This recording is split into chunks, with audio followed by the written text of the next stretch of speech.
In this video, I want to break down the actual actions that you can take to optimize your Google search ad campaign, because this is where most advertisers actually get stuck. They know that they're supposed to optimize their campaigns, but they don't know how to do it, when they can do it, or which actions actually improve conversions. It's very easy to log into your account and start tweaking things, feeling productive, but random changes can hurt the campaign just as easily as they can help. So in this video, I'm going to walk you through the simplest optimization actions that consistently make Google ad campaigns more profitable, explain why they matter, and show you how to apply them without overcomplicating things. This video will not just be theory though. I will be demonstrating these actions using a real Google ad account, using real Google search ad campaigns. So let's get to it.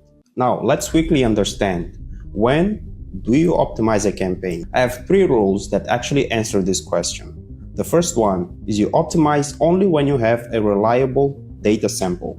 Now, what is a reliable data sample? A good benchmark is to wait until you get 100 qualified clicks on your Google search ad. And qualified clicks are clicks from people who search for terms that actually match your offer or your target audience. For example, imagine that you're selling a digital marketing course and you are bidding on the keyword digital marketing course, and you suddenly get 100 clicks on this ad. But when you look at the search terms report, you realize that 60 out of these 100 clicks came from irrelevant searches like free marketing videos or how to learn marketing for free and stuff like that. Then you suddenly realize that those clicks do not count. In reality, you only have 40 qualified clicks, and that's not enough to judge your campaign just yet.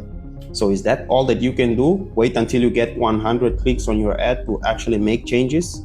There is actually one scenario where you do not have to wait for those 100 clicks, and that is when you discover new opportunities for your Google search ad campaign. This can happen when you gain a new insight about your persona, like a specific benefit or a keyword angle that resonates more and is bringing you more conversion. For example, let's say that you are promoting a health supplement and your main angle or keyword is weight management.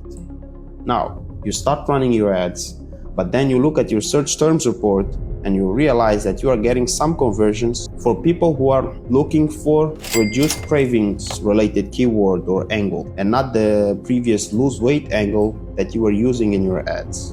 In this case, even if your campaign only gets 20 or 30 clicks, this new discovery that people are looking for ways to reduce cravings is big enough for you to update your headlines, your descriptions, and even your landing page, if you find that this new persona, this new angle actually brings more conversions than you initially thought. And I have one bonus rule here, and that is, do not optimize if you are happy with how things are. If your campaigns are bringing conversions and you're actually happy with your cost per conversion and your ROAS, etc., you should consider just leaving things as they are. You might realize that you can ruin everything by making changes to your campaign. So keep that in mind. Now, let's get to the optimization tactics themselves.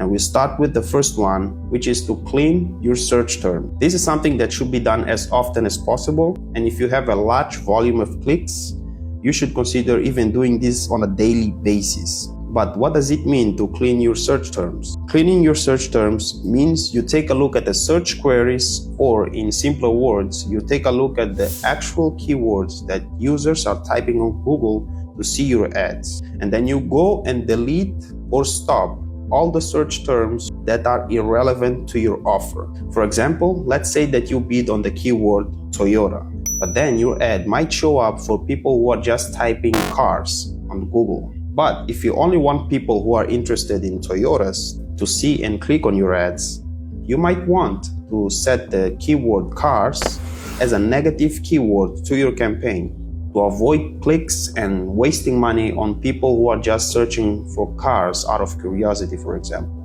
Now, let's see how you can actually clean your search terms report in a real Google ad account. To clean your search terms, you go to Insights and Reports within your campaign, and then you click on Search Terms. Here you look for irrelevant terms, those that have nothing to do with your offer or that have spent a lot of money without any returns. You click on them and add them to your negative keywords list. That way, you won't spend money on those search terms anymore. On the other hand, You may find search terms that have given you conversions, and you can actually consider adding them as keywords to your campaign. For example, this search term here was getting me conversions, so I just added it as a keyword to my campaign. Now, let's get to the second action that you can take, and that is to clean your keyword list. This is a very similar action that you can take, but instead of looking at your search terms, you look at your actual keywords inside of your campaign. Every other day, you should look at your actual keywords, not search terms, and see how they are performing, especially if you have spent a considerable amount of money on the campaign, like 4 to 5 times of your desired cost per conversion. Cleaning your keywords list means looking for keywords that did not bring any conversions or are unprofitable, and consider pausing these keywords. That way, the remaining of your campaign budget can be spent on the profitable and best performing keywords, possibly increasing your account's performance. You can do this by looking at your keywords inside of the Google Ads platform or inside of your tracking software dashboard. On the Google Ads platform, with your campaign and ad group selected, go to Audiences, Keywords and Content, and click on Keywords. There you will see a list of your targeted keywords, and you can see the ones that did not bring results after a considerable amount of spend. You click on the green circle and then you can pause to stop wasting budget on them. You may feel tempted to add new keywords to a campaign that's already performing very well, but that is actually not recommended unless these new keywords that you will add are fully aligned with the theme of the ad group that you're considering adding new keywords to. Now, let's go to the third optimization action, and that is to analyze your audience demographics performance. Analyzing your audience demographic performance means looking at how different groups of people, based on age, gender, and household income for some countries, are interacting with your Google Ads and how much each group is costing you. And so instead of treating all traffic the same, you will break it down to see which audiences or which age group, which gender group, and which household income group are converting and which ones are just wasting your budget. For example, you may discover that people aged 25 to 34 convert really well at a low cost, while people from 28 to 24 generate cheaper clicks but almost never convert. Or you might notice that females, for example, convert twice as well as men do, or that the highest income bracket is extremely expensive with poor results. And the Google Ads platform allows you to do that easily. Here is how you do it. You go to Audiences, Keywords and Content and click on Audiences. In here, you can see the performance of each age group, gender or household income. Starting with age, for example, you can see that in this case, only 3 age groups brought conversions: 35 to 44, 45 to 54, and 65 plus. There is a fourth group, the unknown age group, that has also brought a few conversions. Based on this data, I could already stop showing these ads to people younger than 34 because they are probably not interested in this offer. And I can look at how much each conversion costs. Sometimes an age group may convert unprofitably, and that's something else to consider. And we can do the same with genders and household income. In general, you want to exclude demographics that consistently perform poorly, are too expensive, or bring no conversions at all. This doesn't mean pausing everything at once. It means gradually removing segments that make no financial sense to your campaign. So you make one change at a time and you always monitor the results afterwards. Now let's look at the fourth optimization action that we can take, and that is to analyze performance by location.